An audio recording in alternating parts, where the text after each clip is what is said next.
es a Íñigo Álvarez de la Universidad de Chile, que nos va a hablar acerca de la pendiente resbaladiza en la eutanasia. Gracias Blanca. Pasamos de los comienzos de la vida, a los finales de la vida. Aunque no dejamos de estar enmarcados en este diálogo sobre riesgos y cautelas, que ha tenido, por cierto, una especial incidencia en el ámbito de la bioética en general y en el ámbito de la eutanasia en particular. En este debate sobre la eutanasia se ha presentado con cierto éxito el argumento de la pendiente resbaladiza, que enlaza, por supuesto, con el principio de precaución del que venimos hablando estos días, que, como ya saben, establece en alguna de sus versiones, por lo menos, que no debemos realizar determinado comportamiento si nos consta que puede producirse algún resultado negativo, algún resultado malo.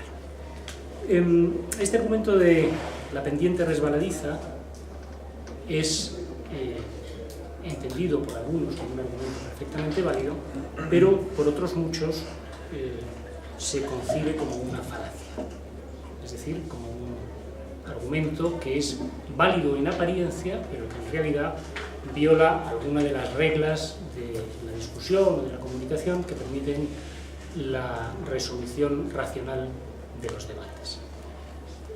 Así lo presentan, por ejemplo, por citar a dos autores entre muchos, así lo presentan Van Emeren y Grotendorst al hablar de la pragma dialéctica, cuando nos dicen la falacia de la pendiente resbaladiza consiste en decirnos que si realizamos un determinado comportamiento vamos a ir de mal en peor.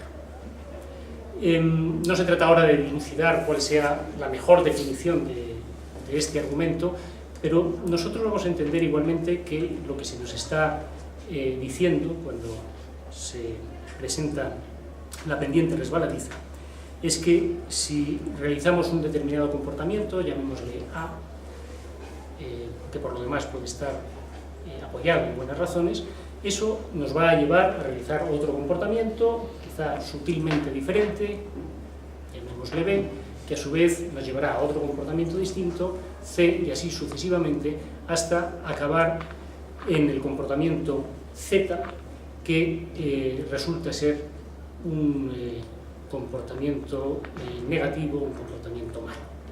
Para ilustrar esta situación se ofrece esta imagen de una pendiente resbaladiza, que en definitiva es una metáfora que nos ayuda a entender esta situación, en este caso de la eutanasia, esta realidad, en los términos de esta otra realidad que es la imagen de la pendiente. No solo nos ayuda a entender una realidad en los términos de otra, sino que también nos pretende provocar una determinada emoción, pretende provocar una determinada actitud frente a esa realidad de la eutanasia. Quizás sea interesante dedicar algunos minutos, no muchos, a dilucidar las ideas o algunas de las ideas que se nos transmiten cuando se ofrece esta metáfora de la pendiente resbaladiza. Por un lado, y la idea más obvia y más inmediata, lo que se nos está diciendo es que no es necesario ninguna decisión, no es necesario ningún acto de voluntad para pasar de un estadio a otro. Lo que caracteriza a las pendientes, sobre todo a las resbaladizas, es que los objetos que se sitúan en la cima caen, digamos, por su propio peso hacia la base. Pero además de esto, lo que se nos dice cuando se ofrece esta imagen es que ese paso entre un estadio y otro es un paso que crea una falsa confianza.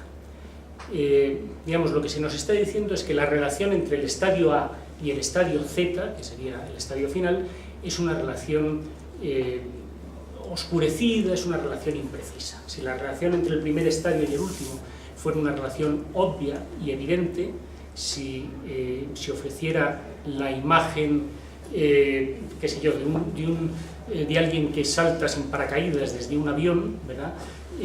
No sería necesario argumentar que no se debe hacer, o que no se debe realizar el comportamiento A para no llegar al resultado Z.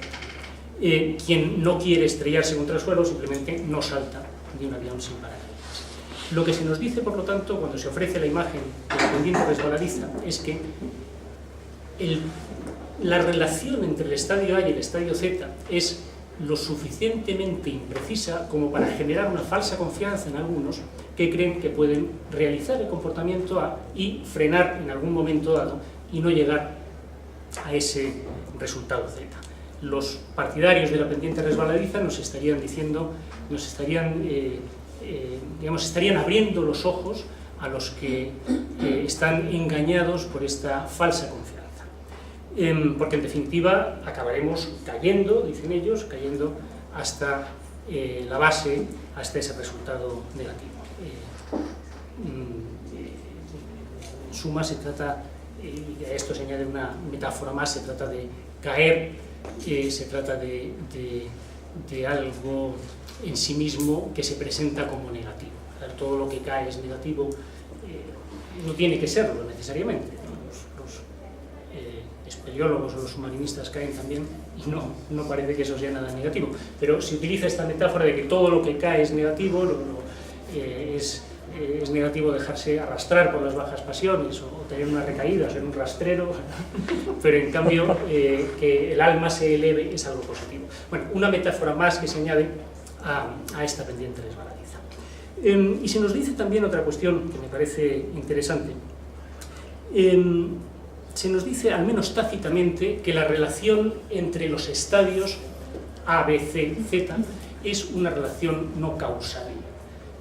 Si se tratara de una relación causal, si lo que une al estadio A con el B, con el C, con el Z, fuera algo causal, desde luego no sería necesario inclinar el plano y hacerlo pendiente, no sería necesario lubricar la superficie para hacerlo resbaladizo, aunque fuera hacia arriba, aunque fuera en un plano horizontal lleno de obstáculos, de A se pasaría a B y acabaríamos en Z. Luego, si se tiene que presentar un plano inclinado, se tiene que lubricar la superficie para hacerlo resbaladizo, en definitiva lo que se nos está diciendo es la relación entre unos y otros estadios no es una relación causal.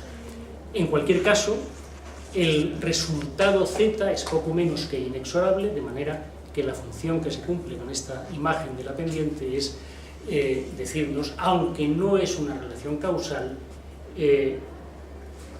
parece o vamos a considerar como si lo fuera, porque indefectiblemente vamos a acabar en ese resultado Z. Bueno, esta manera de argumentar desde luego no es extraña a nuestra vida cotidiana. En muchas ocasiones dejamos de hacer algo porque creemos que eso va a producir una consecuencia y esa va a producir otra y al final se va a dar un resultado que no queremos y nos abstenemos de dar el primer paso. Es algo, por lo tanto, es un argumento suficientemente conocido, es un argumento que se utiliza en el ámbito de la psicología, de la sociología, que está en la base de muchas de las técnicas de merchandising, por ejemplo, y que cuando se utiliza en estos ámbitos, de la psicología, de la sociología, está apoyado en una serie de experimentos, en la utilización de una serie de métodos suficientemente acreditados en las ciencias sociales. Cuando no cabe hacer experimentos, como es en el caso de la eutanasia, y no queremos tampoco ofrecer una conclusión basada en una creencia sin fundamento, lo que nos queda es utilizar un argumento analógico, ¿verdad? Encontrar casos que presentamos como semejantes y decir lo que ocurre en estos casos ocurrirá también en cualquier otro caso similar que nos planteemos. Claro que utilizar la analogía no supone, sin más, validar las conclusiones. La propia analogía, el propio argumento analógico tiene que ser, a su vez, fundamentado. El mismo juicio de semejanza que se hace entre las situaciones o entre los casos tiene que ser fundamentado. Por supuesto, cualesquiera dos cosas pueden ser tan semejantes o tan desemejantes como queramos, puesto que la semejanza depende del criterio que utilicemos y las cosas no nos están pidiendo ser clasificadas o consideradas por alguna característica particular suya, sino que somos nosotros los que decidimos que un determinado criterio sirve para encasillar a las cosas en unos conjuntos u otros. Y ese criterio, a su vez, depende del objetivo que nos marquemos. De manera que no hay criterios falsos, podríamos decir, pero sí puede haber criterios más atingentes que otros. Ese juicio de semejanza tiene que ser fundamental y tiene que evaluarse también, tienen que evaluarse también los ejemplos que se utilizan para hacer la analogía. No solo el número de ejemplos, sino también la calidad de esos ejemplos, que nos permitan enlazar el estadio A con el estadio Z de una manera sólida, que nos permitan desechar la posibilidad de que haya otros casos que sean semejantes y que no lleven a la misma situación, al mismo resultado Z, etc. Además de esto, la pendiente resbaladiza, el argumento de la pendiente resbaladiza, la validez, diríamos, del argumento de la pendiente resbaladiza, depende de la maldad del resultado Z. Lo que hace válido la conclusión de que no debemos realizar A es que efectivamente Z es malo. Si me pidieran un ejemplo de una pendiente resbaladiza, les podría poner el ejemplo de un tobogán de un parque acuático, ¿verdad? Que también nos lleva por diversos estadios y caemos, al final nos estrellamos contra la superficie del agua de la piscina. Dado que el resultado es malo, no tendría sentido decir no debemos situarnos en la cima del tobogán. De manera que la validez de todo el argumento depende de la consideración de la maldad de ese resultado Z. Algo que por lo demás habitualmente se da por supuesto. En el caso de la eutanasia se presentan una serie de resultados catastróficos, se habla del exterminio de los ancianos, del asesinato de los niños, los hospitales como centros de desaparición y cosas similares, no siempre, pero desde luego en algunos autores aparecen situaciones, resultados así. Se presenta un resultado como malo y se da por supuesto que eso es algo que no tiene por qué ser debatido, añadiendo una falacia más a esta argumentación. Y se ofrecen una serie de analogías con otros casos, como puedan ser los casos sobre el aborto, lo que se llamó el programa eutanásico del Tercer Reich alemán, u otros casos de legislación sobre eutanasia, como puede ser la de Holanda, la de Bélgica o la del Estado norteamericano de Oregón, o cualquier otra, diciéndonos lo que ha ocurrido en esos otros casos acabará ocurriendo con cualquier otra legislación sobre eutanasia. No tenemos, por supuesto, tiempo de ver todas estas analogías, como era de esperar, pero sí podemos fijarnos, por lo menos, en la que parece más sólida, que es la analogía con esos otros casos, de legislaciones sobre eutanasia relativamente recientes. Decíamos antes que el emplear el argumento analógico no hace sin más que la conclusión sea una conclusión válida. Cuando se ofrece en el ámbito de la eutanasia estas analogías, no, por lo menos hasta donde yo tengo conocimiento, no parece que se haya empleado ningún método de los que hablaba antes acreditado suficientemente en el ámbito de las ciencias sociales, no parece que se haya establecido una relación entre el estadio A y el estadio Z de esos casos que se dice que son semejantes, de manera que se pueda decir, en efecto, en tal porcentaje, con tanta probabilidad, cuando se realiza A, se acaba realizando Z. Nunca ha ocurrido que se realice A y que no se realice Z. Es decir, no se ha empleado el rigor suficiente para eliminar el azar, para eliminar la contaminación de otros elementos que pueden explicar por qué en unos casos sucede A y después sucede Z. El hecho, por supuesto, de que Z sea posterior a A no hace, como ustedes comprenderán, no hace que A sea la causa o el antecedente, como queramos llamarlo, de Z. Pero más allá de la analogía que queda por debatir, cuando se presenta ese resultado malo, ese resultado Z que se considera negativo, decía antes, se da por supuesto que no es necesario debatir la maldad de Z.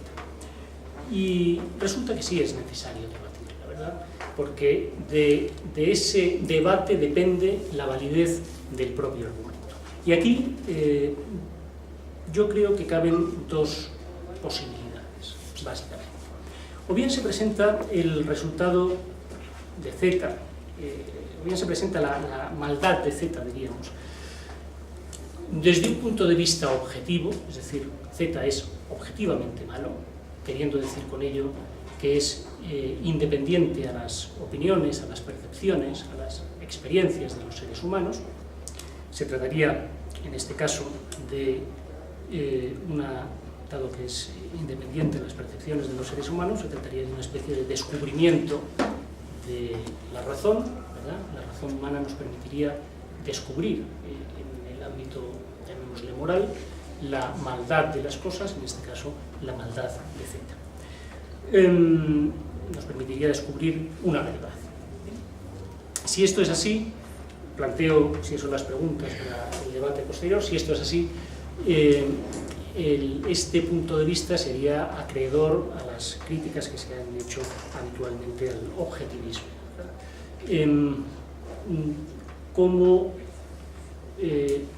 ¿Cómo fundamentar que Z es malo aún en el hipotético caso de que ningún ser humano considere que Z es malo? Me parece que es una dificultad, que es un escollo difícilmente salvable para este punto de vista racionalista.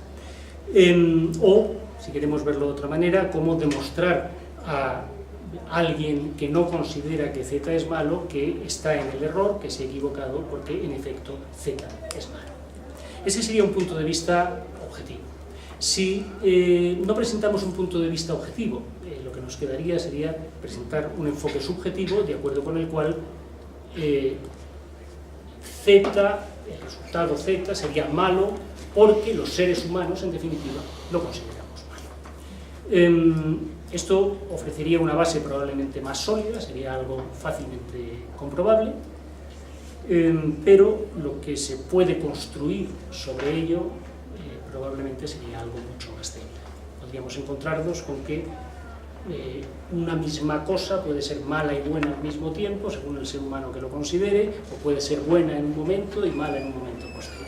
Si nos incomoda una indefinición tal, tendríamos que contar con algún criterio, con alguna pauta que nos permita decidirnos por alguna de las percepciones o alguna de las opiniones de los seres humanos. Uno de los criterios que se ha utilizado habitualmente tiene que ver con el número de individuos que sostienen una determinada opinión. Digamos, el caso máximamente favorable sería aquel en el que todos los seres humanos consideramos que Z es malo, o una gran mayoría de seres humanos consideramos que Z es malo. Aquí la pregunta que se me ocurre, si todos o una gran mayoría consideramos que Z es malo, ¿por qué habríamos de hacer Z? ¿Verdad? Porque situados en A vamos a acabar en Z si consideramos que Z es malo de manera mayoritaria o unánime. Tenemos ejemplos de otros casos, qué sé yo, la legítima defensa, el infanticidio, que no, por citar dos, que no han ido ampliando, extendiéndose a otros supuestos. El infanticidio, donde existe, tiene un límite muy claro y hemos considerado que no hay que ampliarlo a los niños de 5 años, a los adolescentes que son muy pesados, a los universitarios que son muy caros, en fin, sabemos que es hasta ahí, lo que pasa de ahí consideramos que no está bien y simplemente no lo hacemos. Puede darse el caso contrario, puede darse el caso de que la mayoría de seres humanos considere que Z no es malo, ¿verdad? Y que haya una minoría que considere que sí.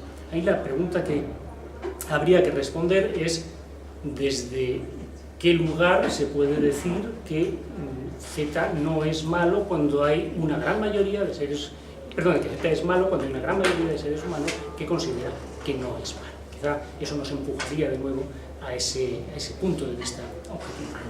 Y, en fin, para finalizar, podría darse quizás el caso tal vez más realista de un grupo de seres humanos que considere que Z es malo, un grupo de seres humanos que considere que Z no es malo y quizás un grupo amplio de indecisos o inactivos que puedan ser arrastrados a un extremo o a otro. Si esta es la situación que se nos quiere ofrecer en el argumento de la pendiente resbaladiza, la pregunta que habría que hacerse es primero, si el grupo que considera que Z no es malo va a tener tanta fuerza, va a estar apoyado en unas razones tan fuertes como para contrarrestar las razones que tengan los que consideran que Z es efectivamente malo. Y en segundo lugar, si tiene sentido no realizar el comportamiento A, si es que está apoyado por buenas razones, por el miedo, ayer mismo hablábamos del miedo, el miedo de que en un momento dado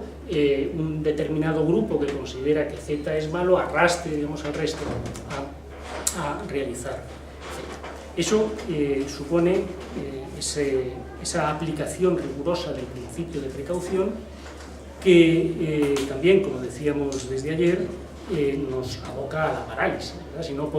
Si no debemos hacer nada que pueda suponer un riesgo, que pueda suponer un resultado negativo, en realidad no debemos hacer nada. El extremo contrario parece la actuación temeraria, y que entre esos dos extremos tendría que situarse este debate sobre la eutanasia. Lo que sí sabemos, y también salía ayer, es que en el ámbito de la ciencia muchos de los éxitos que ha tenido la ciencia se han debido a una utilización, llamémosle, laxa del principio de precaución. En fin, como veo que el tiempo se ha pasado con creces, queda para el debate todas estas cuestiones. Muchas gracias.